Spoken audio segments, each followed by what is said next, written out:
S, ಮುಂದಿನ ಕ್ಷೇತ್ರ ಬೆಂಗಳೂರು ಜಿಲ್ಲೆಯಲ್ಲಿ ಬೆಂಗಳೂರು ಗ್ರಾಮಾಂತರ ಲೋಕಸಭಾ ಕ್ಷೇತ್ರ. ಕನಕಪುರ ಇತ್ತು. ಹೌದು, ಕನಕಪುರ ಆಯ್ತು. ಬೆಂಗಳೂರು ಗ್ರಾಮಾಂತರ 2008 ಆದಂತ ಕ್ಷೇತ್ರ. 2009 ಮೊದಲನೇ ಚುನಾವಣೆ ಲೋಕಸಭೆ HD ಕುಮಾರಸ್ವಾಮಿ ಅವರು, 2014 DK ಸುರೇಶ್, 2019 DK ಸುರೇಶ್ ಅವರು ಸಂಸದರು.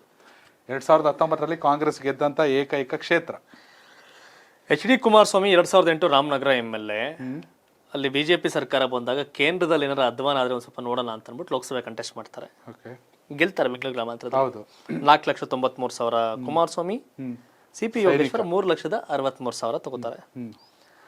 ಅಂತರ 1,30,30,000 ಗೆಲ್ತಾರೆ ಕುಮಾರಸ್ವಾಮಿ. ಹೌದು. ಬಟ್ 2013 MLA ಆಗ್ಬಿಡ್ತಾರೆ ಮತ್ತೆ ರಾಮನಗರಕ್ಕೆ. ಆಗ ರಾಜೀನಾಮೆ ಕೊಟ್ಟ ಬೈ ಎಲೆಕ್ಷನ್ ಆಗುತ್ತೆ. ಆ ಬೈ ಎಲೆಕ್ಷನ್ ಅನಿತಾ ಕುಮಾರಸ್ವಾಮಿ ವರ್ಷ DK ಸುರೇಶ್. DK ಸುರೇಶ್ 5,78,000 ಮತ ತಗೊಂಡ್ರೆ ಅನಿತಾ ಕುಮಾರಸ್ವಾಮಿ 4,41,000 ತಗೋತಾರೆ. 1,37,000 ಅಂತರದಲ್ಲಿ DK ಸುರೇಶ್ ಗೆಲ್ತಾರೆ. ಕುಮಾರಸ್ವಾಮಿ ಅವರ ರಾಜೀನಾಮೆ ಕಾರಣಕ್ಕೆ DK ಸುರೇಶ್ ಅಖಾಡಕ್ಕೆ ಬರ್ಬೇಕಾಗುತ್ತೆ. ಹೌದು, ಅಲ್ಲಿವರೆಗೂ ರಾಜಕೀಯ ಬಿಜೆಪಿ ಅವತ್ತು ಮನೆ ಒಂದು 3 ಬಾಗ್ಲು BSR KJP ಇವೆಲ್ಲ ಅಂಶಗಳು ಇದ್ ಕಾರಣ ಅಂದ್ರೆ ಲೈಕ್ ಆಗಾಗ್ಲೇ 13 ಯಡಿಯೂರಪ್ಪ ಪಾರ್ಟಿ ಬಿಟ್ಟು ಇವೆಲ್ಲ ಆಗಿರ್ತವೆ. ಹಾಗಾಗಿ ಅಶೋಕ್ ಹೋಗ್ಬಿಟ್ಟು ಬಹಿರಂಗವಾಗಿ ಅನಿತಾ ಕುಮಾರಸ್ವಾಮಿ ಅವರ ಪ್ರಚಾರ ಮಾಡ್ತಾರೆ. ಬಿಜೆಪಿ JDS ಅವತ್ತೇ ಮೈತ್ರಿ ಆಗಿತ್ತು, ವರ್ಕೌಟ್ ಆಗ್ಲಿಲ್ಲ. 2013 ಅನ್ಅಫಿಷಿಯಲ್ ಬಿಜೆಪಿ JDS ಮೈತ್ರಿ ಆಗಿ ಚುನಾವಣೆ ಆಗುತ್ತೆ. DK ಸುರೇಶ್ ನ ಸೋಲ್ಸಕ್ಕಾಗಲ್ಲ ಅವತ್ತು. ಇವತ್ತಿಗೆ ಬರ್ತೀನಿ ಮತ್ತೆ. 14 ನರೇಂದ್ರ ಮೋದಿ ಅಲೆ ತುಳಸಿ ಮುನ್ರಾಜುಗೌಡ ಅಂತ ಬಿಜೆಪಿ ಕಾರ್ಯಕರ್ತ, ಆತ ಬಿಜೆಪಿ ಕ್ಯಾಂಡಿಡೇಟ್. ಅವನು 150 ಕೋಟಿ ಘೋಷಣೆ ಮಾಡ್ಕೊಂಡಿರ್ಬೋದು ಏನೋ ಓದ್ಕೆ ಅನ್ಸ್ತೀನಿ. 175 150. ಹೌದೌದು, ನೋಡಕ್ ಮಾತ್ರ ಸಾಮಾನ್ಯ ತರ ಕಾಣ್ತಾರೆ. ಹಣ ಜೋರಾಗಿದೆ. DK ಸುರೇಶ್ ಅವತ್ತು ಕಂಟೆಸ್ಟ್ ಮಾಡಿ 6,52,000 ಓಟ್ ಪಡೆದ್ರೆ ತುಳಸಿ ಮುನ್ರಾಜುಗೌಡ 4,21,000 ಮತ ಪಡಿತಾರೆ. ಅವ್ರು ಪ್ರಚಾರ ಮಾಡಕ್ ಬಿಡ, ಕನಕಪುರ ಕಾಲಿಡಕ್ ಬಿಡಲ್ಲ. ಇವ್ರು ಯಾರನ್ನೂ ಓಡಿಸಿರ್ತಾರೆ. ನೀವ್ ಈಗ ಫ್ರೀಡಮ್ ಆಗಿ ಓಡಾಡಬಹುದು ಕನಕಪುರ. BJPI ಕ್ಯಾಂಡಿಡೇಟ್ಗೆ ಕಾಲಿಡಕ್ ಬಿಟ್ಟಿರಲಿಲ್ಲ DK ಶಿವಕುಮಾರ್ ಸುರೇಶ್ ಅವರೆಲ್ಲ. ಪ್ರಚಾರ ಮಾಡಂಗಿಲ್ಲ ಅವರಲ್ಲಿ ಅನ್ನೋ ತರ ಎಲ್ಲ ಇತ್ತು. ಅವತ್ತು ಪ್ರಭಾಕರ್ ರೆಡ್ಡಿ ಅಂತ JDS ಕ್ಯಾಂಡಿಡೇಟ್ 3,17,000 ಓಟ್ ಪಡೆದ್ರು. ಅಂತರ 2,31,000. ಬಿಜೆಪಿ JDS 2 ಓಟ್ ಸೇರಿದ್ರೆ ಹೌದು ಜಾಸ್ತಿ. ಬಟ್ 2019 ಚುನಾವಣೆ ಬಂದಾಗ ಯೋಗೇಶ್ವರ್ನ ಕ್ಯಾಂಡಿಡೇಟ್ ಆಗಿ ಅಂದ್ರು. ಇಲ್ಲ ಮನುಷ್ಯ, ನಾನು ಸರ್ಕಾರ ಬೆಳೆಸ್ತೀನಲ್ಲ, ನಾನೇ ಯಾಕಾಗಬೇಕು, ನೆಕ್ಸ್ಟ್ ಮಂತ್ರಿ ಆಗೋಣ ಅಂತ ಆಗ್ಲಿಲ್ಲ. XMLC ಅಶ್ವಥ್ ನಾರಾಯಣ್, ನಾಗಮಂಗಲ ಮೂಲದ ಅಶ್ವಥ್ ನಾರಾಯಣ್ ತಂದು ಇಲ್ಲಿ ಟಿಕೆಟ್ ಕೊಡ್ತಾರೆ. ಅವ್ರು ಯಾರು ಅಂತ ಗೊತ್ತಿಲ್ಲ ಜನಕ್ಕೆ. ಏನೋ ಯಾರು ಅನ್ನೋದೇ ಗೊತ್ತಿರಲಿಲ್ಲ. ಅಶ್ವಥ್ ನಾರಾಯಣ್ ಯಾರು ಅನ್ನೋ ಜನಕ್ಕೆ ಗೊತ್ತಿಲ್ಲ. ಆ ವ್ಯಕ್ತಿಗೂ ಅಲ್ಲಿ ಜನ 6,71,000 ಓಟ್ ಹಾಕ್ತಾರೆ. ಅವತ್ತು DK ಸುರೇಶ್ ಗೆದ್ದಿದ್ದು 2 ಲಕ್ಷ ಮತಗಳ ಅಂತರದಲ್ಲಿ.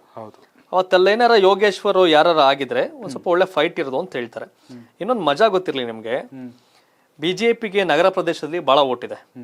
ನಗರ ಪ್ರದೇಶ ಅಂದ್ರೆ ನಿಮ್ಗೆ ಈ ಆನೇಕಲ್ಲು, ಬೆಂಗಳೂರು ಸೌತ್, ರಾಜರಾಜೇಶ್ವರ ನಗರ ಅಲ್ಲಿಗೆ ಸೇರುತ್ತೆ. ಇಲ್ಲಿ ಏನು 8 ವಿಧಾನಸಭಾ ಕ್ಷೇತ್ರದಲ್ಲಿ 2 ಬಿಜೆಪಿ MLA, 5 ಕಾಂಗ್ರೆಸ್, 1 JDS ಇದೆ. Kunigal Ranganath Congress, RR Nagar Munirathna BJP, Bengaluru south M Krishnappa BJP, Anekal Shivanna Congress, Magadi Balakrishna Congress, Ramanagara Iqbal Hussain Congress, Kanakapura DK Shivakumar Congress, Channapatna Kumaraswamy JDS. 2023 ಚುನಾವಣೆಯಲ್ಲಿ 8,12,000 ಒಟ್ಟು ಕಾಂಗ್ರೆಸ್ ಅಭ್ಯರ್ಥಿಗಳು ಬಿದ್ದಿದೆ. ಎಷ್ಟು? 8,12,000 ಮತ. 6,09,000 ಬಿಜೆಪಿ ಬಿದ್ದಿದೆ. JDS 3,62,000 ಇದೆ. JDS ಪ್ಲಸ್ ಬಿಜೆಪಿ 9,70,000 ಆಗುತ್ತೆ. ಕಾಂಗ್ರೆಸ್ 8 ಲಕ್ಷ. ಅಂದ್ರೆ ಕಾಂಗ್ರೆಸ್ಗಿಂತ JDS ಬಿಜೆಪಿ ಪಡೆದ ಮತ 1,70,000 ಹತ್ರ ಮತ ಪಡೆದವರು ಜಾಸ್ತಿ. ಅರ್ಥ ಇದೆ ಹೆಂಗೆ ಅಂತ? ಶಿವು, ನೀವೇ ಹೇಳ್ತೀರಿ ರಾಜಕಾರಣ ಮ್ಯಾಥ್ಸ್ ಅಲ್ಲ ಕೆಮಿಸ್ಟ್ರಿ ಅಂತ. ಹೌದು, ಈ JDS ಬಿಜೆಪಿ ಮೈತ್ರಿ ಆಯ್ತಲ್ಲ, ಯೋಗೇಶ್ವರ್ ಸೋತಿದೆ ಕುಮಾರಸ್ವಾಮಿ ವಿರುದ್ಧ. ಮನುಷ್ಯ ಬೇಕಾದ್ರೆ DK ಜೊತೆ ರಾಜ್ಯ ಆಗುದು, ಕುಮಾರಸ್ವಾಮಿ ಜೊತೆ ರಾಜ್ಯ ಆಗ್ತಿರ್ಲಿಲ್ಲ. ಎಲೆಕ್ಷನ್ಸ್ ಸೋತ ಮರುಕ್ಷಣದಿಂದ CP ಯೋಗೇಶ್ವರ್ ಕುಮಾರಸ್ವಾಮಿ ಜೊತೆ ರಾಜಿ ಆದ್ರು. ಕುಮಾರಸ್ವಾಮಿ ಬಿಜೆಪಿ ಜೊತೆ ಮೈತ್ರಿ ಆಗ್ಲಿಕ್ಕೆ ಯೋಗೇಶ್ವರ್ ಕೂಡ ಕಾರಣ. ಲಿಂಕ್ ಮಾಡಿದ್ರು. ಇದನ್ನ ವಿರೋಧ ಮಾಡ್ಬೇಕಾಗಿದ್ದೆ ಒಂದು ಯೋಗೇಶ್ವರ್, ಒಂದು ಪ್ರೀತಮ್ ಗೌಡ, ಹಿಂಗೆ ಒಂದಷ್ಟು ಜನ. ಪ್ರೀತಮ್ ಗೌಡನು ಸೈಲೆಂಟ್ ಆದ್ರು, ಯೋಗೇಶ್ವರು ಒಪ್ಕೊಂಡ್ರು. ಈಗ ಇರೋದೇನು ಅಂದ್ರೆ ಕಾಂಗ್ರೆಸ್ ಇಂದ DK ಸುರೇಶ್. ಬಟ್ ಬೆಂಗಳೂರು ಉಸ್ತುವಾರಿ ಶಿವಕುಮಾರ್ ಆಗಿರೋ ಕಾರಣ, DK ಶಿವಕುಮಾರ್ ಆಗಿರೋ ಕಾರಣ ಇಲ್ಲಿ ಒಂದ್ MP ಗೆಲ್ಲಿಲ್ಲ ಅಂದ್ರೆ ಮರ್ಯಾದೆ ಹೋಗುತ್ತೆ ಡಿ ಕೆ ಶಿವಕುಮಾರ್ಗೆ. ಹೌದು. ಹೇಗೆ ಸಿದ್ದರಾಮಯ್ಯ ಮೈಸೂರು ಸಂಸದ ಸ್ಥಾನವನ್ನ ಮಗನ್ ಗೆಲ್ಸಿಲ್ಲ ಅಂದ್ರೆ ಮರ್ಯಾದೆ ಹೋಗುತ್ತೋ, ಅದೇ ತರ ಡಿ ಕೆ ಶಿವಕುಮಾರ್ ಇಲ್ಲಿ 3-4ರಲ್ಲಿ ಬೆಂಗಳೂರು ಸೆಂಟ್ರಲ್, ಸೌತ್, ನಾರ್ತ್ ಇವುದೆಲ್ಲ ಒಂದ್ ಗೆಲ್ದೆ ಹೋದ್ರು ಮರ್ಯಾದೆ ಹೋಗುತ್ತೆ. ಹಾಗಾಗಿ ಡಿ ಕೆ ಸುರೇಶ್ ಎಲ್ಲ ನಾರ್ತ್ ಬರೋದು, ಸೌತ್ ಬರೋದು, ಇಲ್ಲಿ RR ನಗರ ಸೋತಂತ ಕುಸುಮಾ ಅವ್ರನ್ನ ಅಲ್ಲಿ ಕಂಟೆಸ್ಟ್ ಗ್ರಾಮಾಂತರದಲ್ಲಿ, ಹೌದು, ಡಿ ಕೆ ರವಿ ಅವ್ರ ವೈಫ್ ಕುಸುಮಾ ಅವ್ರನ್ನ ಕಂಟೆಸ್ಟ್ ಮಾಡಿಸೋದು, ಹಿಂಗೆಲ್ಲ ಚರ್ಚೆಗಳಿದೆ. ಬಟ್ ಆದ್ರೂ ಅದ್ ಬೇಕಾ ಅವೆಲ್ಲ ನೋಡ್ತಾರೆ. ಈಗಾಗ್ಲೇ ಕುಸುಮಾ ಸೋತಿದ್ದಾರೆ RR ನಗರ. ಬಟ್ ಗ್ರಾಮಾಂತರಕ್ಕೆ ಆತರ ಈಗಾಗಲೇ JDS BJP ಒಂದಾಗಿರೋ ಕಾರಣ ಆ ಪರೀಕ್ಷೆಗೆ ದೂಡ್ಬೇಕಾ ಬೇಡವಾ ಅನ್ನೋದು ತೀರ್ಮಾನ ತಗೋಬೇಕು ಡಿ ಕೆ ಸುರೇಶ್ ಕಾಂಗ್ರೆಸ್ನವರು. ಬಟ್ ಬಹುತೇಕ ಡಿ ಕೆ ಸುರೇಶ್ ಇಲ್ಲಿ ಕ್ಯಾಂಡಿಡೇಟ್ ಆದ್ರೆ, ಇಲ್ಲಿ CP ಯೋಗೇಶ್ವರ್, ಕುಮಾರಸ್ವಾಮಿ ಇಬ್ಬರಲ್ಲೊಬ್ರು ಕ್ಯಾಂಡಿಡೇಟ್ ಆಗುವ ಸಾಧ್ಯತೆ ಇದೆ. ಮಾಗಡಿ ಮಂಜುನಾಥ್ ಸಹ ನಿಲ್ಬೇಕು ಅಂತ ನಾನು ಇಲ್ಲಿ ಮತಗಳು ಹೇಳ್ತಾ ಇದ್ದೆ ಆಗ್ಲೇ ಯೋಗೇಶ್. ಇಲ್ಲಿ ಬೆಂಗಳೂರು ಕುಣಿಗಲಲ್ಲಿ ಕಾಂಗ್ರೆಸ್ 74,000 ಓಟು, BJP 48,000, JDS 46,000. ಸರಿನಾ? ಇಲ್ಲಿ 1,74,000 ಓಟಲ್ಲಿ 74 ಕಾಂಗ್ರೆಸ್ ಆದ್ರೆ ಇನ್ನು 1,00,000 JDS BJP ಓಟು. RR ನಗರ 1,16,000 ಕಾಂಗ್ರೆಸ್ ಓಟ್ ಆದ್ರೆ 1,27,000 BJP ಓಟು, 7,000 JDS ಓಟು. ಇಲ್ಲೂ ಕೂಡ BJPಗೆ ಲೀಡು. ಬ್ಯಾಂಗ್ಳೂರ್ ಸೌತ್ 1,46,000 ಕಾಂಗ್ರೆಸ್ ಆದ್ರೆ 196 BJP ಓಟು, 24 JDS. ಅಂದ್ರೆ 2 ಲಕ್ಷಕ್ಕೂ ಅಧಿಕ BJP vote, BJP JDS vote.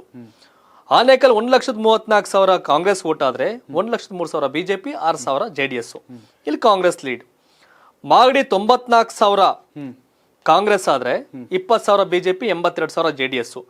ಆಗ ಅಲ್ಲಿ 1,02,000 BJP JDS vote. Ramanagara 87,000 Congress ಆದ್ರೆ 13,000 BJP, 76,000, 78,000 JDS. ಆಗ ಬಂದಾಗ್ಲೂ 80-90 ಅಂದ್ರೆ BJP JDS lead Ramanagara. Kanakapura 1,43,000 Congress ಆದ್ರೆ 19,000 BJP, 20,000 JDS. ಅಂದ್ರೆ ಇಲ್ಲಿ 40,000 ಮಾತ್ರ ಹೌದು ಡಿ ಕೆ ಶಿವಕುಮಾರ್. 1 ಲಕ್ಷಕ್ಕಿಂತ ಅಧಿಕ ಲೀಡು ಡಿ ಕೆ ಸುರೇಶ್ಗೆ ಕನಕಪುರದಲ್ಲೇ ಬರುತ್ತೆ ಅಂತ ಅಲ್ವಾ? Channapatna 15,000 Congress, 80,000 BJP, 96,000 JDS. ಇಲ್ಲಿ ಇಬ್ರು ಸೇರ್ಕೊಂಡು 1,76,000 ಓಟ್ ಆಗುತ್ತೆ ಅಲ್ವಾ? 1.5 ಲಕ್ಷ ಲೀಡು ತೆಗೆದುಕೊಳ್ಳುವ ಲೆಕ್ಕಾಚಾರಗಳು ಮೈತ್ರಿಗೆ. ಸೊ ಇದು ಏನು ಅಂದ್ರೆ ಯೋಗೇಶ್ವರ್ ಅಥವಾ ಕುಮಾರಸ್ವಾಮಿ ಇಬ್ಬರಾದ್ರೆ ಮಾತ್ರ ಡಿ ಕೆ ಸುರೇಶ್ನ ಸೋಲ್ಸಬಹುದು. ಇಬ್ಬರಲ್ಲಿ ಯಾರೋ ಒಬ್ಬರಾದ್ರೆ, ಇಲ್ಲ ಅಂದ್ರೆ ಸಾಧ್ಯ ಇಲ್ಲ. ಈಗ JDS BJP ಮೈತ್ರಿ ವಿರೋಧ ಮಾಡಬೇಕಾದಂತ ಯೋಗೇಶ್ವರ ಜೆಲ್ಲಾಗ್ಬಿಟ್ಟವ್ರು. ಈಗ ಕುಮಾರಣ್ಣ ಅನ್ಕೊಂಡು ಮೈತ್ರಿ ಇಬ್ರು ಫ್ರೆಂಡ್ಸ್ ಆಗ್ಬಿಟ್ಟವ್ರು. ಈಗ ಯಾಕೆ ಡಿ ಕೆ ಶಿವಕುಮಾರ್ ಕುಮಾರಸ್ವಾಮಿ ಒಂದಾಗಿರಲಿಲ್ಲ ಶತ್ರುಗಳು, ಇವ್ರು ಈಗ ಹಂಗ ಒಂದಾಗವ್ರೆ. ಇದು ಬಹಳ ಟಫ್ ಆಗ್ತಿದೆ. ಕುಣಿಗಲ್ ಸ್ವಲ್ಪ ಅಣ್ಣ ತಮ್ಮನೆ, D Krishnakumar, D Nagarajaiah family ಇದು ಜಲ್ಲಾಗ್ಬೋದೇನೋ. ಅವ್ರು ಕಾಂಗ್ರೆಸ್ ವಿರೋಧಿಗಳೇ, JDS ನವರು ಅಲ್ಲಿ BJP ಅವರು. ಇನ್ನೆಲ್ಲೂ ಏನೋ ಜಾಸ್ತಿ ಸ್ಟ್ರಾಂಗ್ ಆಗಿ ಏನ್ ಕ್ಲಾಶ್ ಆಗಲ್ಲ. ಹೌದು. JDS ನ ಮುಸ್ಲಿಂ ಮತಗಳು ಕಾಂಗ್ರೆಸ್ ಆಗ್ಲೇ ಹೋಗ್ಬಿಟ್ಟವೆ. ಚನ್ನಪಟ್ಟಣದಲ್ಲಿ ಮುಸ್ಲಿಂ ರೋಟ್ ಹಾಕಿರೋ JDSಗೆ ಅವ್ರು ಸ್ವಿಚ್ ಆಗ್ಬೋದ್ರ ಅಷ್ಟೇ. ಅದು ಬಿಟ್ರೆ ಈ ಅಂಕಿಅಂಶಗಳ ಲೆಕ್ಕಾಚಾರ ಇನ್ನೆಲ್ಲೂ ವಿರೋಧ ಇಲ್ಲ, ಅದಂಗಂಗೆ ಇದೆ. JDS ಆಗಿರೋ ಮುಸ್ಲಿಮ್ಸ್ ಓಟ್ ಮಾತ್ರ ಕಾಂಗ್ರೆಸ್ಗೆ ಹೋಗ್ಬೋದು, ಸಣ್ಣ ಪುಟ್ಟ ವಿಚಾರ ಬಿಟ್ರೆ. ಈಗಲೂ BJP JDS ಅವ್ರು ಹೇಳೋದು ನಾವು 1.5 ಲಕ್ಷ ಲೀಡಲ್ಲಿ ಡಿ ಕೆ ಸುರೇಶ್ ಅವ್ರನ್ನ ಸೋಲಿಸ್ತೀವಿ ಅಂತ.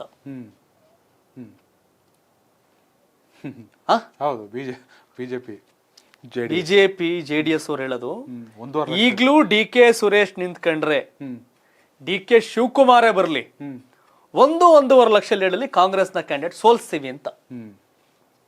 BJP JDS ಅವರ ರಣೋತ್ಸಾಹ ನಡೀತಾ ಐತೆ ಅಲ್ಲಿ ಗ್ರಾಮಾಂತರದಲ್ಲಿ. ಡಿ ಕೆ ಸುರೇಶ್ ಸೈಲೆಂಟ್ ಆಗಿ ನೋಡ್ತಾ ಅವ್ರು ಇವೆಲ್ಲನೂ. ಆದ್ರೆ ಇದೊಂದು ಸತ್ಯನೂ ಕೂಡ. ಹೆಂಗ್ ನೋಡಿ, ವಿಧಾನಸಭೆಗಿಂತ ಲೋಕಸಭೆಗೆ ಜನ ಜಾಸ್ತಿ ಓಟ್ ಹಾಕ್ತಾರೆ. ನೀವು ಅಬ್ಸರ್ವ್ ಮಾಡಿ, ವಿಧಾನಸಭೆಗೆ ಯಾರು ಗೊತ್ತು ಗುರಿ ಇಲ್ದೇ ಇರೋ ಅಶ್ವಥ್ ನಾರಾಯಣ್ಗೆ 6,71,000 ಓಟ್ ಹಾಕಿದ್ರು. ಅಂದ್ರೆ ನಾನು ಆ ಕ್ಷೇತ್ರಕ್ಕೆ ಪಾಪ ಒಳ್ಳೆ ಮನುಷ್ಯ ಅಶ್ವಥ್ ನಾರಾಯಣ್ 6,71,000 ಓಟ್ ಹಾಕವ್ರೆ. MLA ಬಂದ BJPಗೆ ಹಾಕಿರೋದು 6,09,000. ಅಶ್ವಥ್ ನಾರಾಯಣ್ಗೆ ಅವತ್ತು 6,71,000. ಸೊ ಹಂಗ್ ನೋಡಿದಾಗ MP ಅಂದಾಗ ಅದು ಓಟು ಇನ್ಕ್ರೀಸ್ ಆಗುತ್ತೆ ಆಟೋಮೆಟಿಕಲಿ. ಸೊ ಹಾಗಾಗಿ ಬೆಂಗಳೂರು ಗ್ರಾಮಾಂತರ ಈ ಬಾರಿ ಡಿ ಕೆ ಸುರೇಶ್ ಹಾಗೆ ಶಿವಕುಮಾರ್ಗೆ ಅಗ್ನಿ ಪರೀಕ್ಷೆ. ಅಲ್ಲಿ ಕುಸುಮಾ ಡಿ ಕೆ ರವಿ ಅವ್ರು ನಿಲ್ಸ್ಲಿ, ಯಾರೇ ನಿಲ್ಸ್ಲಿ, ಅದೊಂದು ಅಗ್ನಿ ಪರೀಕ್ಷೆ ಇದು.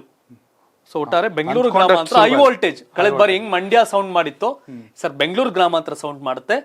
ಶಪಥ ಡಿ ಕೆ ಬ್ರದರ್ಸ್ನ ಸೋಲ್ಸ್ಬೇಕು ಸುರೇಶ್ನ ಅನ್ನೋದು ಕುಮಾರಸ್ವಾಮಿ, ಯೋಗೇಶ್ವರ್, ಯೋಗೇಶ್ವರ್, ಮುನಿರತ್ನ, ಹ್ಮ್ ಮಾಗಡಿ ಮಂಜುನಾಥ್, ನಿಖಿಲ್ ಕುಮಾರಸ್ವಾಮಿ ಎಲ್ಲರ ಶಪಥ ಡಿ ಕೆ ಸುರೇಶ್ ಅವ್ರನ್ನ ಸೋಲ್ಸ್ಬೇಕು ಅನ್ನೋದು. ಬಟ್ ಗೊತ್ತಿಲ್ಲ ಏನಾಗುತ್ತೆ. ಅದೇ ಜನ ಕೊನೆಗಳಿಗೆ ತೀರ್ಮಾನ ಮಾಡ್ತಾರೆ. ಎಸ್, ಬೆಂಗಳೂರು ಗ್ರಾಮಾಂತರ ಬಿಜೆಪಿ ಜೆಡಿಎಸ್ ಮೈತ್ರಿ ಅಭ್ಯರ್ಥಿ ಗೆಲ್ತಾರ ಇಲ್ಲ ಡಿ ಕೆ ಸುರೇಶ್ ಗೆಲ್ತಾರ? ನಿಮ್ಮ ಅಭಿಪ್ರಾಯ ಕಾಮೆಂಟ್ ಮಾಡಿ. ಹಾಗೆ ಡಿ ಕೆ ಸುರೇಶ್ ಅವ್ರನ್ನ ಸೋಲ್ಸ್ಬೇಕಾದ್ರೆ ಅಭ್ಯರ್ಥಿ ಯೋಗೇಶ್ವರ್ ಆದ್ರೆ ಬೆಸ್ಟ್, ಕುಮಾರಸ್ವಾಮಿ ಅವರಾದ್ರೆ ಬೆಸ್ಟ್, ಇನ್ಯಾರಾದ್ರೆ ಬೆಸ್ಟ್? ಕಾಮೆಂಟ್ ಮಾಡಿ. ಡಿ ಕೆ ಸುರೇಶ್ ಅವ್ರ ಬದಲಾಗಿ ಕುಸುಮ ಅವ್ರ ಕಂಟೆಸ್ಟ್ ಮಾಡಿದ್ರು ಆ ಕ್ಷೇತ್ರವನ್ನ ಕಾಂಗ್ರೆಸ್ ಉಳಿಸ್ಕೋಬಹುದಾ?